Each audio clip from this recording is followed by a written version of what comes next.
Welcome. Just hitting live on Instagram. The dual devices here. We're trying. We're trying. It's real high tech over here. Oh. It's not working. Here we go. Oh, hang on. Hold on. It'll come. It's coming. It's coming. Oh, look. We have someone. Hello. Hi. Not anymore. They've gone. Okay. All right. Welcome, everybody. We're here. Take 3. Thank you for joining us tonight. Tonight's conversation is on abuse. It's going to be a heavy, deep topic that's personal for me. Yes. Yeah. And we are going to put a little warning, so there might be some emotions that are triggered for those who have suffered from abuse or are going through something now. So there are going to be mature themes tonight, but if you feel brave enough to stick through, our goal is to hold a safe space and to create an environment where we can openly share and in hopes to shift the energy and the perspective. And if you stay on to the end of tonight's session, I am going to be doing a group healing session to help those who have suffered through abuse to release some of that energy that is trapped in the body and to retrieve some of your soul essence back. So we will be doing some drumming at the end. But we're going to talk a little bit first, though, about abuse. And its tricky nature. And I see all the hearts coming up, so I'm sending you all this love. Thank you for joining. Thank you. Sarah's feeling a little vulnerable tonight. I am. I'm feeling very, very vulnerable tonight. We were just talking about it before we were hitting live, and vulnerable is the word. I didn't quite have exactly what it was that I was feeling. It's a heavy topic for me. It's a very personal topic for me, and it's something that most people who know me in my life, who are in my close little bundle, know that this is something that I have gone through and experienced in my life, but it's not necessarily something that I've shared with the world. And if I'm going to insist that sharing stories is how we heal, I need to first and foremost begin by sharing my own. And it's very brave of you. Thank you. And I'm here for you, holding space. Thank you. I feel that, and I appreciate that. I can feel your heart. So as an energy intuitive, I can feel Sarah right now, and her whole heart is, the energy is just really, it's intense. Yeah, it is. And it's okay. Thank you. I needed to hear that. Thank you. We're going to start with a few breaths. Yes. Just to kind of bring the energy in. And tonight I'm pulling out the big guns with the Oracle deck, and it's the Shamanic Healing deck. Only because I feel like this is such a topic that is being shared right now. There's a lot of stories. There's a lot of exposure. And it's through the exposure and the storytelling that we can bring light into the shadow of this topic that has existed since the beginning of time. And so I invite you all now to close your eyes with us. We're just going to invite all of the energy to settle in the body. And we're going to take 3 deep breaths together. First breath, in through the nose and out through the mouth. Second breath, out through the mouth. Third breath, and out through the mouth.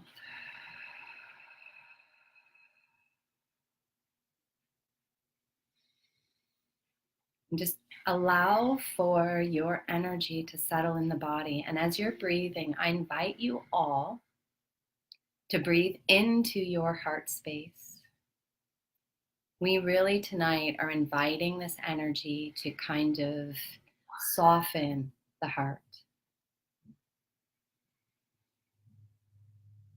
to allow for some vulnerable feelings to surface, some emotions of discomfort, unease.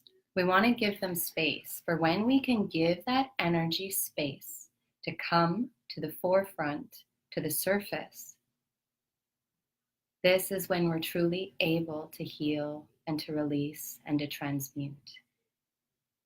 So I invite you all to get cozy, grab a blanket, feel warm, and just feel open as we share. Thank you. Thank you. Thank you. I felt that. Yeah. Good. Yeah. I'm glad. I feel much more centered after those breaths, and that's the intention behind opening up with the breath. I was a little bit apprehensive to sort of share my story, where it's so personal, and that's the purpose of all of this, is sharing and opening. About 10 years ago now, I was in an abusive relationship for 2.5 years. It was mentally, physically, emotionally abusive. At the time, I didn't know to put that label on it. It was an experience that I'll never forget. It has shaped me and molded me into the person that I am now. The young woman that I was 10 years ago and the woman that I am now are light years away. And if I could go back, the things that I would love to say to that young woman, I come from a very loving, very stable home environment.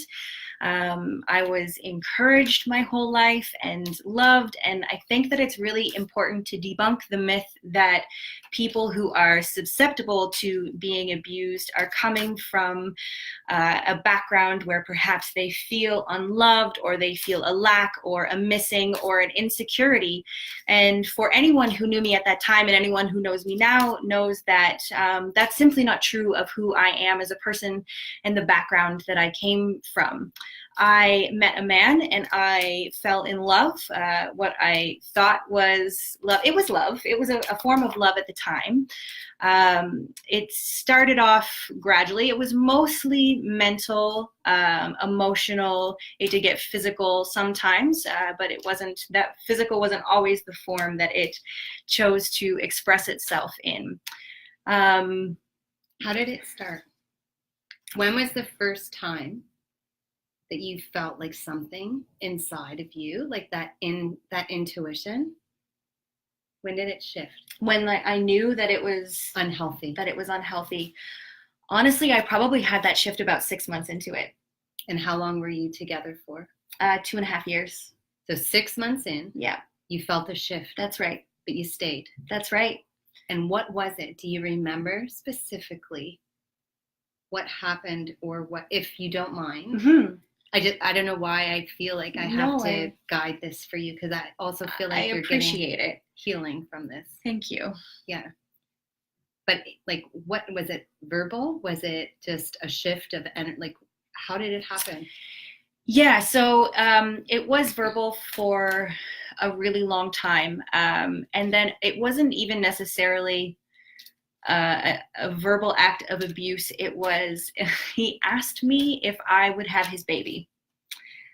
We had been dating for 6 months. It was new love. I was excited, but I still knew enough in that deep condition, those fundamentals in me. I knew that that wasn't right. So I asked him why he wanted to have a baby with me. And he said he wanted to have a baby with me because all of his friends were having babies right now, and it would be pretty cool if he could have one too. And it was in that moment that I felt and I knew that that wasn't right. That wasn't healthy. And it sort of caused me to look back on some of the other conversations that we had had. And I knew that something was off, but I loved him. And the way that he abused me mentally was he really, really broke me down. And he manipulated me into believing that I had no value and I had no worth unless I had him. So how did that start? Because that to me sounds like a narcissist and an empath relationship. And now that I know more about who I am, it's very clear to me that that's exactly what that was. Right. I saw this man, and once I got to know him and the home life and the background that he came from, I wanted to save him.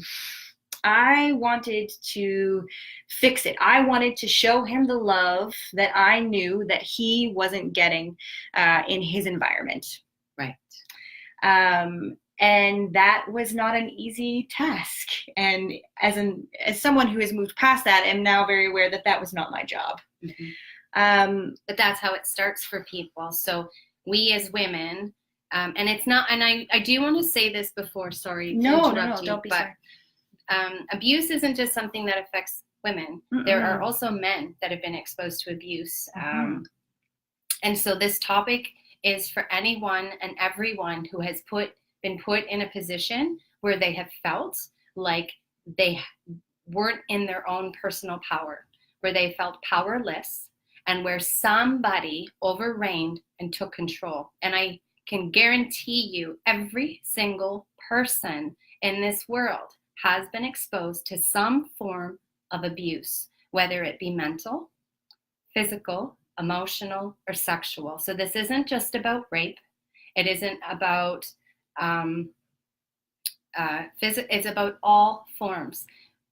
When you had talked about the mental breakdown, this happens, and this happens to a lot of us, and it happens at all ages, where we're slowly broken down, and that light that lives within us starts to diminish, and it gets smaller and it gets smaller and it gets smaller. That's what happens. And it was if I could almost feel that light physically dimming in me. Right. There was many times where I think because I had that strong background and that strong foundation laid, I knew deep in that light that I was worth more, and that that this was unacceptable. But because, he was a master manipulator, he was very good at his game.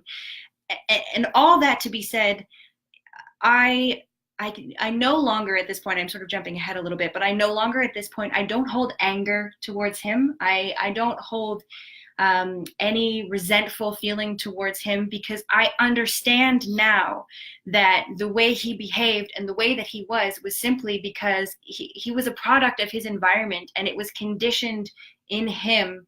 That was what he saw. That was how in his life love was shown to him, was through some form of abuse. So I believe in his way he was. I understand that it was a power thing, it was a narcissist thing, but I do also believe that was also the only way he knew how to show love, was to possess me like I was a possession, and not treat me as an equal partner.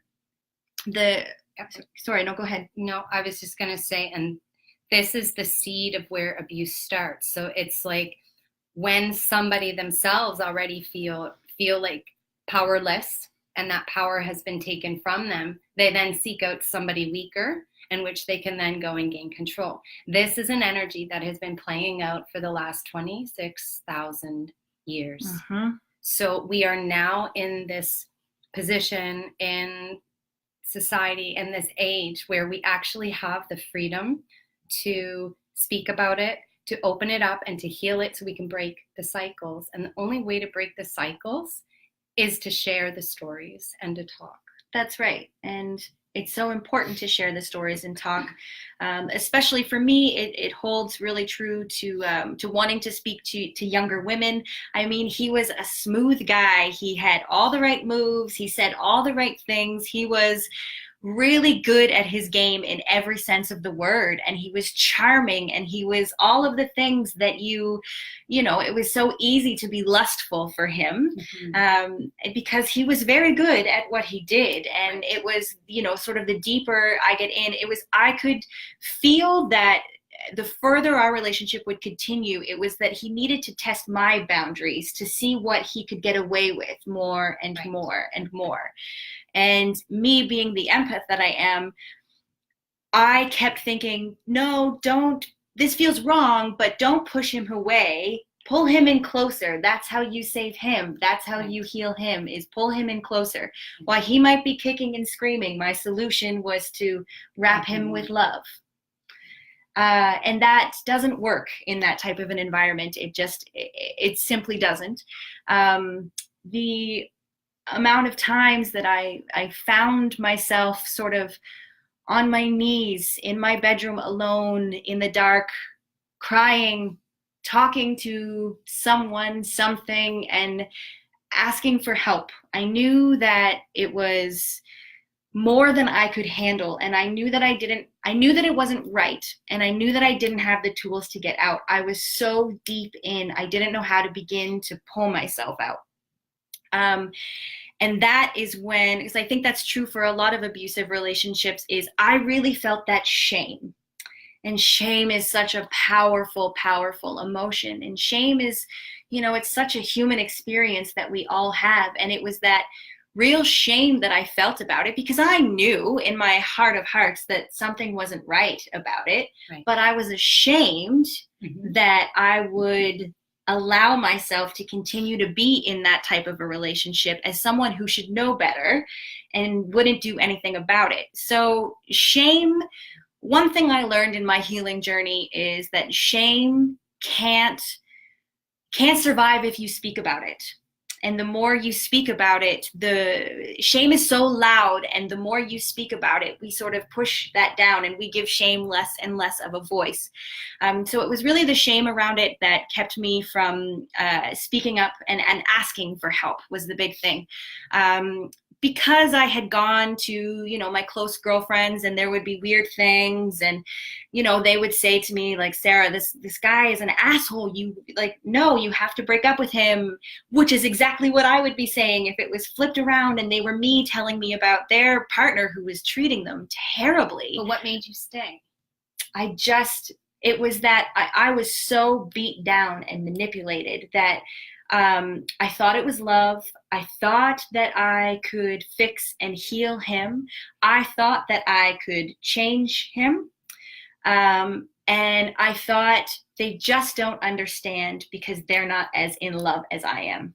I was confusing that with love, with true unconditional love. Right. But really that was a conditioned love. I got the love. It was as if I became addicted to his love, but I would only get it at particular times. It was like a fight for his love. And it sort of became like a bit of a drug to me. I think that I was just as addicted to him as he was addicted to me. Right. So it was that a big addict sort of mentality happening there where, I was addicted to his love. And when it was great, it made me feel really great. But I know now that it didn't really make me feel that great. It was sort of my own personal validation of see, he does love you. He does mean it when he says he loves you, because he said this kind thing to you the other day. But that's the pattern. So that's the pattern of mental abuse. That's right. So it's like they wear you down, they beat you down until you feel useless, and then they'll just kind of throw you little tidbits here and there to make just you stay. Keep you hanging on, and it worked. Yeah, and that happens in parental relationships too.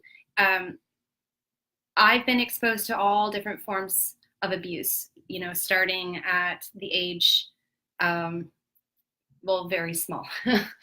And so the different levels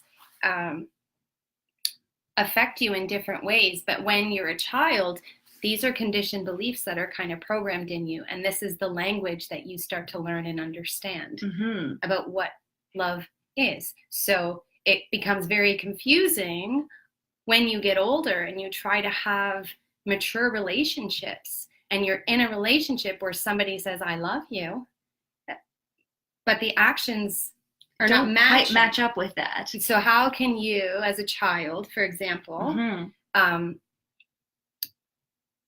be beat for doing something that you thought was innocent, but at the time that was standard, normal, and then at the end be told, I did it because I love you. And then you register that as a child, and you're like, I guess that's love. That's love. Yeah. To have somebody take something and violate you in a way and then be told I love you, that starts to cause like these belief systems that lead us into our adulthood, into situations that make us feel less than or uncomfortable. And I think that that's so important, because as I mentioned before, I think it was that background and that history with him that made him feel, or he knew no different to show me love any other way. That's right. Than that way. That's what he knew. Right. That was his experience with love. That's well, right. If I do love her, this is how I will show her. It's a power game as well. It was very much a power game. I, had done I was brave every once in a while. I would get brave for a minute and kick him out, and then would come the dramatics. The dramatic of, you don't mean it, I need you to take me back, the calling, the crying at my door, all of those things. And I that is what I thought love was, because that is what society showed me love was. On TV, in movies, it was all these big dramatics and these blowouts and these extremes. You fought to the extreme and you loved to the extreme. And I thought, well, that must be what it is. I had a relationship prior to that, and it was boring in comparison. But of course, as I look back, that was a healthy, loving relationship. This was not. But that's not what I was shown. So I thought that this must be right. This must be how it is. So it's 6 months in, you knew something was off. Yeah. And it started with verbal. Yeah. When did it become physical? A year. So a year in? Yeah, it was a year in. He was having an affair the entire time that I knew about and continued to be with anyway, because when I would confront, it was this weird flip of, yeah, but you're my main girl. You're my main girl. That means nothing to me. You're my main girl. And me at 20 years old, 21 years old, I was like, I guess so. That it didn't sit right with me. I knew in my foundation that there was something off with that. But that comes back to worth. That's right. So because he had broken that down. Yeah. I thought that's all that I was worth, was sharing someone with someone else. It was a night that I finally sort of really, really, truly confronted him and stood strong in my power and told him that he needed to leave. And it got really argumentative. It got really aggressive. And he choked me and held me up against the wall, and then picked me up and threw me against the other one and stormed out the door. And you know what I did? I ran after him. I followed him down the stairs to my apartment building. I ran after him. I ran outside in the winter in a tank top and sweatpants and my slippers. And I jumped on his back and I screamed at him because of what he had just done to me. I am not like that animalistic. It was like that was my response to what he had just done to me. Nobody had ever treated me like that before in my entire life. And it was almost as if I opened my eyes and all of a sudden I was on this man's back in the middle of the road. I don't even really remember going down the stairs. I don't remember. And then I got off and I went and got off his back and I went to go inside, and it turned into a, please baby, I need you, we need each other. And it turned into that sick, twisted. And then that's when things really started to get fucky from there. Mm-hmm. Yeah. Because you stayed. I stayed. For another year and a half. That's right. Yeah. And did the physical abuse continue? The physical abuse wasn't as often. It happened a few more times, but it was mental and emotional. That was his biggest thing. And sexual sometimes. Because apparently when you're in a relationship, it doesn't matter if the woman says no in his mind. So there was occasions like that as well. For me, but can we just stop and sorry to pause that, but no, I feel like this is a really important time to pause. And I can't stress this enough for every person, whether you're a male or a female. If somebody wants to take something from you, whether it be physical, and you don't want that, it's okay to say no. It's okay to say fucking no. Yeah. You say no and you get yourself out of the room. You do not have to lay there and take anything or to be submissive or to allow for somebody to put you in a position where you feel uncomfortable. It's not okay. It's not okay. It's not okay. It's not acceptable. And it's okay to say no. And I was unable to say no. I was paralyzed in my voice. So there were several times where I froze and I couldn't speak. So I allowed for a violation to myself at different ages that should not have happened because I froze. And so I say this now to you all. Scream, run, say no. Say no. It's okay to say no. I think that it was also hard for me to say no because as an empath, was very much a people pleaser. And if I say no, I was very worried of what the consequence would be. Yeah. I didn't want to hurt the other person. Exactly. And I'm sitting there thinking, if my parents find out, I'm going to get in trouble. Because at the end of the violation, I was told, don't tell your parents because they won't love you anymore. Again, that's what I thought love was. Because very confusing. It's very confusing. And abuse, it's sort of abuse and shame. They sort of need, they need secrecy and they need judgment in order to survive. And if we can let go of that judgment on ourselves and that judgment on other people, that's one way to sort of help to sort of begin the journey of releasing that. I reached a point probably about a year and a half in where I was also in university at the time. My school really started to suffer. I had a part-time job. My job didn't really suffer as much, but my school, it really started to suffer. He stole tuition money from me. He gambled it away. I reached a point where I knew that I was depressed. I was a psychology major, and I was studying depression. And I sort of remember reading a textbook and something clicked in me and thought, these are all of the things that I feel and where I am right now. I think that being a psychology major at the time helped me to maybe sort of, I know 2.5 years doesn't sound quick, but I think that that's sort of what helped me to turn it around a little quicker than it might have otherwise naturally worked itself out. So I went to the health clinic on campus and went to a doctor and said, I'm diagnosing myself and I think I have depression and I need these antidepressants. And she's a lovely, lovely, lovely doctor.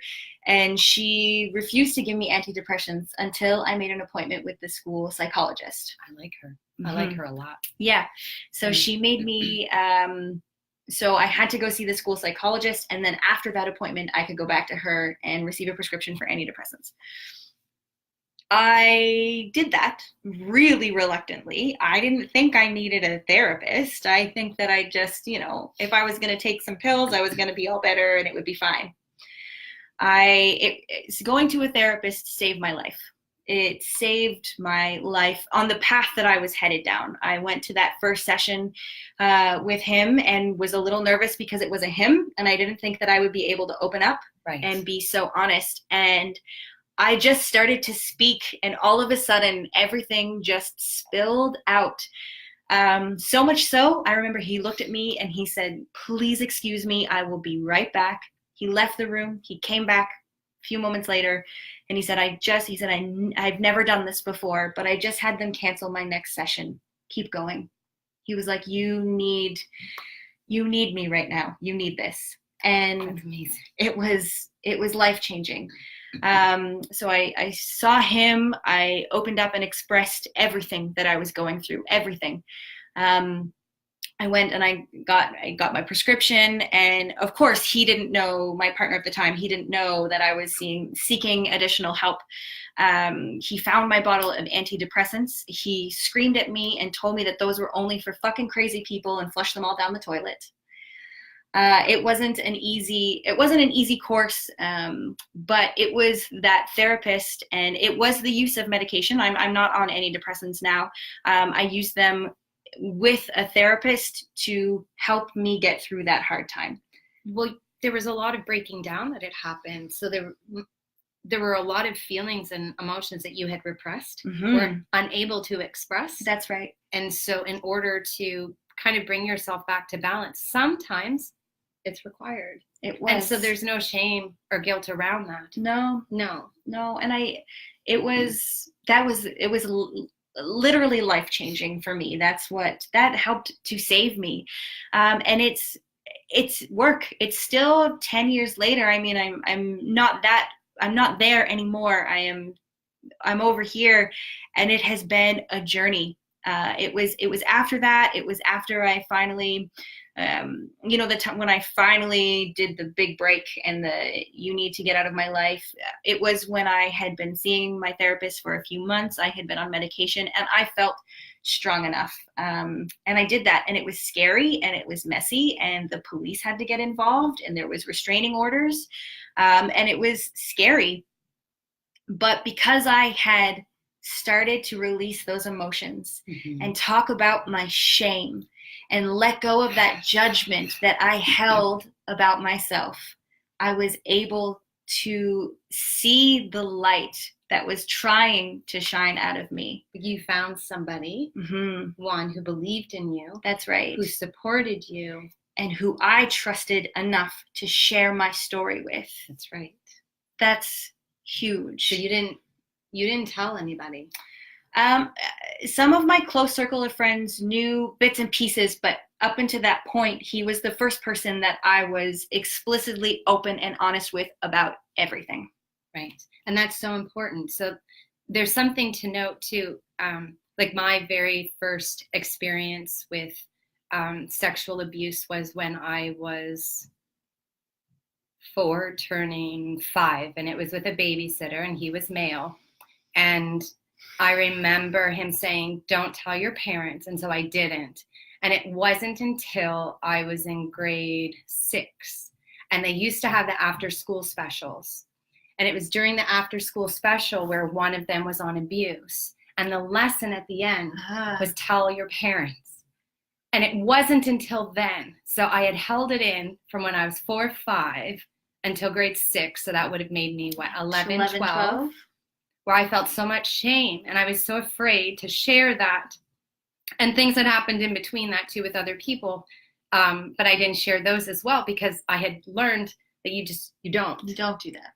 You just hold it in. So it just kind of got locked and repressed inside of me.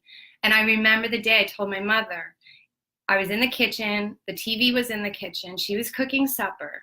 And this is the cycle, and there's no blame, there's no fault, but it's just what happens because we don't know how to deal with these things. Sometimes we're unprepared. And so I went to her and I said, "Mom, I have something to tell you." And so I shared with her what happened and when it happened. And I could see she was still stirring and she was still cooking. And I knew that it wasn't easy for her to hear that. But then there was also this underlying fear. And so she looked at me with those eyes and said, "Just don't tell your father." So then the cycle still, there's that next level of shame. And there's no fault here. I'm not saying that that was right or wrong. It's just what happened because that's what my mother knew in that moment because of her own experiences. So it was still left unresolved. So it was still in this place of more shame. That's right. And we're only as liberated as our secrets.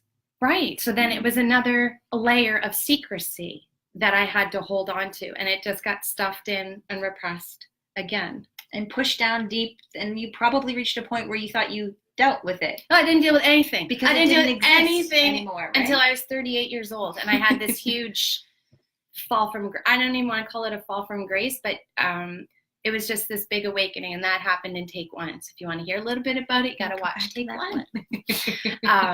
But that's where the real healing took place. And I also remember there was another time when I was in Tunisia, and it was actually a family member. And it was in my aunt's store. And I remember going to my aunt and telling her what happened. And she looked at me And she said, we can't do anything. He's family. And I was like, what? Like something was taken from me. And you're telling me we can't do anything because he's family. I just couldn't understand. It's hard to wrap your head around. Yeah. And I think that sort of goes back to your story is so important, and your story is so sacred, and your truth is so sacred, and it's so important to be so choosy and so cautious of who we share that with. Because if you had shared that with someone who had a totally different perspective, a totally different answer for you, you could have healed that and dealt with that then. Yes. But I feel like all of my experiences happened for a reason, and that I was exposed to all of those different ways so that I could understand why the cycle perpetuates, why it continues, because abuse just gets passed down from generation to generation to generation. Right. It gets swept under the rug. And now I feel like our generation has the voice. We're speaking our truths. And it's in this voice where we're saying enough is enough. And we're ending that cycle so that our children and their children's children don't have to live in a world where there is that anger. Because all of this energy that's going back and forth with abuse, it's repressed anger. That's right. And so this is where we kind of flip the perspective on it and we share something. Yeah. I don't know if there's something else you wanted to say about. No, I mean, there's so much more that you could say about it and talk about it. It was just to sort of share my experience and know that if you are going through it, if you have gone through it, knowing that you are not alone, you are not in this alone. And it's so important to share your story and share your truth with someone that you know and you trust, someone who you know is going to walk through the messiness with you, someone who wants to go through this with you and hold your hand and be there for you. And just know that we are a safe place. And if you ever need to talk, we would be more than honored to hold space for you while you share your story. Always. And there's something that Sarah and I have been discussing, and we're going to open it up, and we'll do a post about it later. But we want to open group healing sessions for people to gather together in a private setting. And you can reach out if this is something you're interested in, where we can have these conversations, where you can feel safe enough to open up and share, and we can allow the healing to take place and to happen. So that's coming. And then also myself do one-on-one sessions too. So after tonight with the drumming and the meditation, if you feel like you've felt a shift or something's moved within you and you want to explore more, Sarah and I are here to hold that space for you. The only way to heal and to move forward in life is through love. It's not cliche.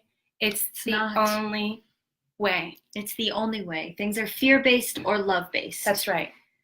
And this is where we're going to kind of step into this a bit, because everybody who's harmed me, I have found a place in my heart to offer them forgiveness. So every person that has taken my innocence or has taken something from me, whether it was a parent or a relative or a stranger, I've even been exposed to sexual abuse in the workplace as an adult.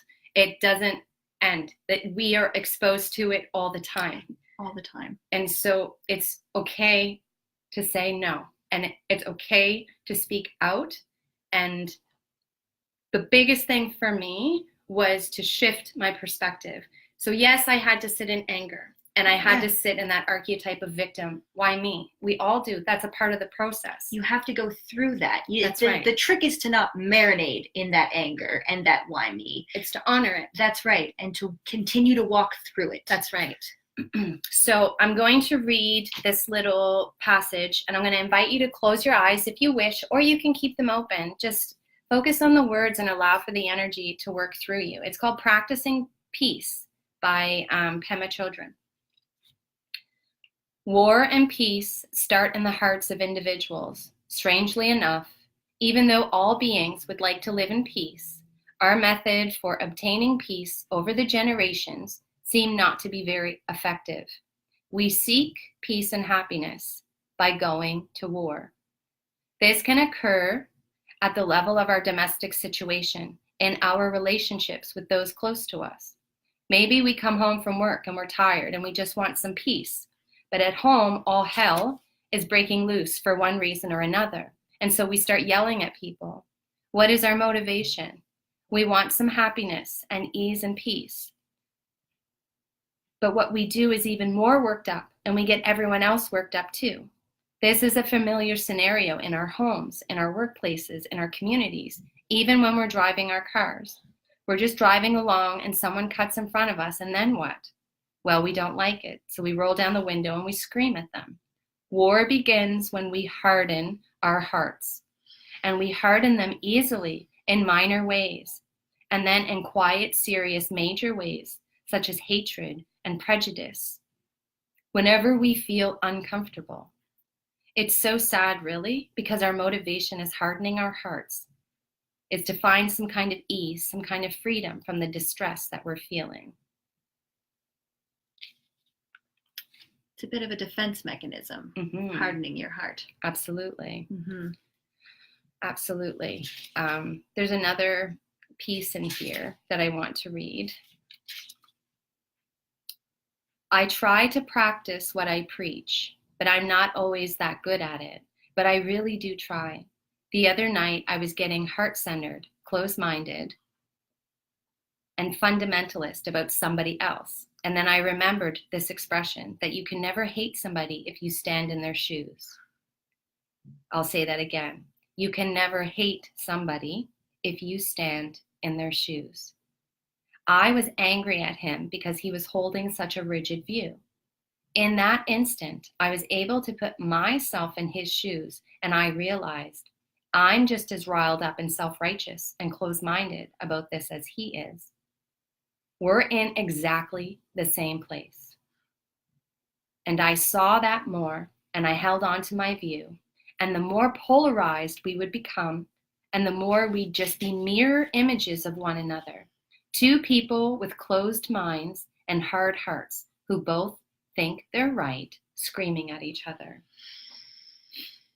That goes back, I think, to what we spoke about last week a little bit, is sort of being in that awareness. So one, becoming aware enough to know that hardening your heart and meeting anger with anger is going to get you nowhere. That's right. And it goes back to that judgment piece of the part that you read over again about standing in someone else's shoes. I think that speaks to sort of what we spoke a little bit about last week, of judgment, of we don't judge people in the aspects of our own lives that we are content and happy with. That's another way of sort of saying that. That's right. Yeah. And even though it's not cool and it's not right for someone to violate you. No, it's not acceptable. But we don't understand where that started from, where that root started from. So if we're meeting that with the same anger and the hatred, we're feeding that energy. So it can't heal, it can't stop. The energy perpetuates. And so this is why the hearts harden. And then what we end up doing is we end up drinking our own poison. And then they end up winning because they have then taken our power and our innocence and have left us to sit in this position of powerlessness. That's right. And for me, that's not true healing. No, that's not. And the only way that we can heal is when we're able to look at the situation, when we're able to look at the situation with love. And we're able to see the other person's point of view, see where this may have stemmed from, and to be able to let it go. That was a big part of the forgiveness process for me, was, as I had mentioned before, was understanding that I am no way excusing his behavior. It's unacceptable. It's not, no one should have to put up with that. But I understand that it came from where it came from because of the environment, and that's all that he knew. And that was that sort of preconditioned notion. And I think that in order to sort of start to make these changes, we have to get rid of the lovey-dovey idea that love is this romantic fairy tale love that we're talking about. And we need to express more love, and we need to put that out there. The only way that we're going to heal is by softening the heart, opening the heart, and letting go of that rigidity. That word. That's my word. That's right. I have to bring a little humor into such a tense topic. It's important to laugh. I've done so much healing and energy work around all of the situations that I've been in, that I've been able to go back to each one, and I've been able to cut the energy cords to give back their energy and to bring my energy back inside of me. And so what we would like to do now is end this session with a quick drumming, a quick meditation. So for those who do want to stick around, please do. And if you'd like to partake in the healing, and for those who don't and who stayed to listen, thank you. Thank you. And we want to hear from you. And the message that came up, was joy. Of course it was. So I just want to read that quickly before we go to the drumming. This is the message for tonight. We are created in joy. Yeah, we are. The balance of energy and higher vibrations brings us closer to divine love, pure joy. Joy can be a destination, but it can also be the vehicle that you use to get to that destination. Faith, grace, gratitude, and love all merge together at different times and in different amounts to create joy. There is love, growth, tears, change, and self-realization in this card. This card portends to a happy and joyous time. So what we are doing here tonight is we're taking that topic of abuse and we're bringing light to it. We're taking this topic of people who violate, who hurt, who take something from other people, and we're shining light. Darkness cannot survive in the light. It can't. And it's through the darkness that we are able to see our light. Absolutely. And to shine our light. So we need those polarities. We need the dark and we need the light. But know that the light will always win and the love will always win and it will always shine through. Yes. And we're not asking anybody to bypass healing. We're not saying that if something's been done to you to just move straight into forgiveness. You have to get through all of the emotions and you have to feel the betrayal, the hurt, the anger. The anger has to be expressed. And so now we take that opportunity and we ask that you close your eyes for any and all who have experienced some form of violation or have suffered abuse, mental abuse, physical abuse, sexual abuse. I ask that you close your eyes now and that you soften your hearts, open your hearts up to release the poison that has been given to you by that of the person who stole your innocence. So in your mind's eye, you can call forward that person. See them in front of you in an objective sort of way. How are they presenting themselves to you? How do they look? Do they look forgiving? Do they look ashamed? Do they look smug? However they appear, how does it feel to be standing in front of them? What emotion are you feeling?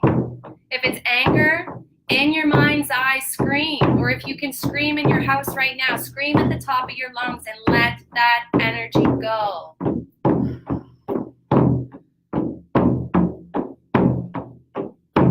Once that energy has been released, when you look at them, how do you feel now? What's coming up? Sadness, grief. Allow that energy to flow with tears.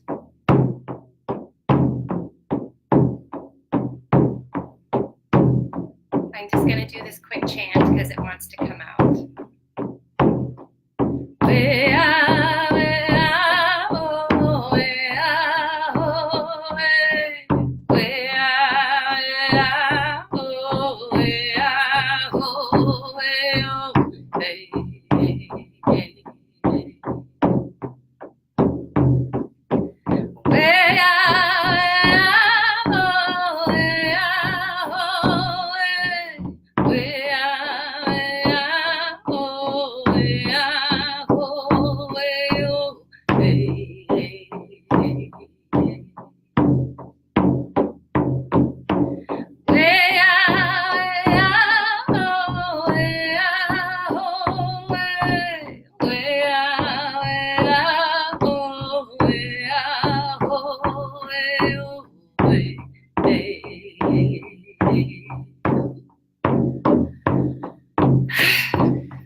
honor the grief. We honor the sadness.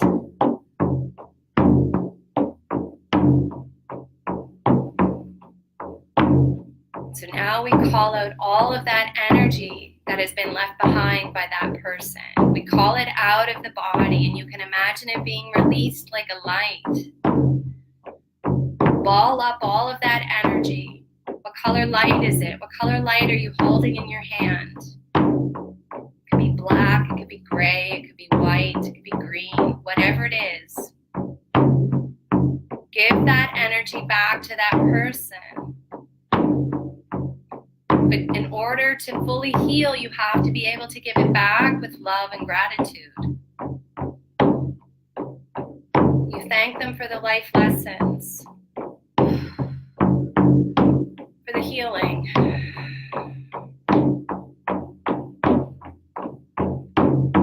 And then in their hands, they are holding a light.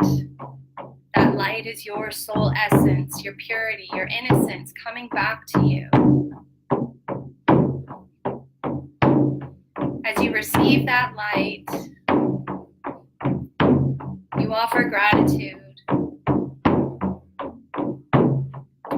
And then you can return that light back in to your heart space, in through the top of your head, in through your belly button, wherever you feel guided to. Bring that energy back. Feel your innocence coming back to you. Feel that divine love flowing through you. Know that you are not a victim.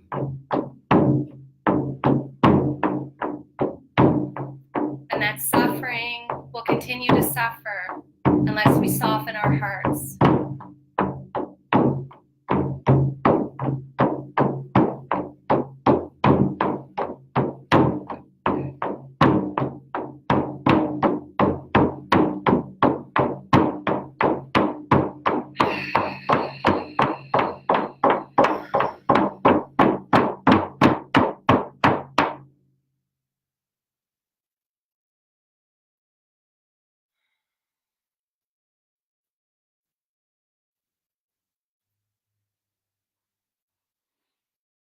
How are you feeling?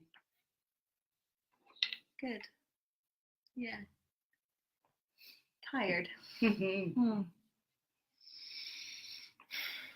it is, folks. Thank you. Thank you for joining us. Thank you for watching. Thank you for healing with us. We're always here for you. Mm-hmm. We're not alone. Every single one of us has a story. And not one story is better or less than the other. Any violation, whether it was a harsh word or a physical abuse or something that was taken from you, it matters. We all matter. And it can be healed. It can be. Everything can be healed, and you can live in joy. We are living proof. I sleep so peacefully at night. I have love in my heart. My heart has softened. I've let love in.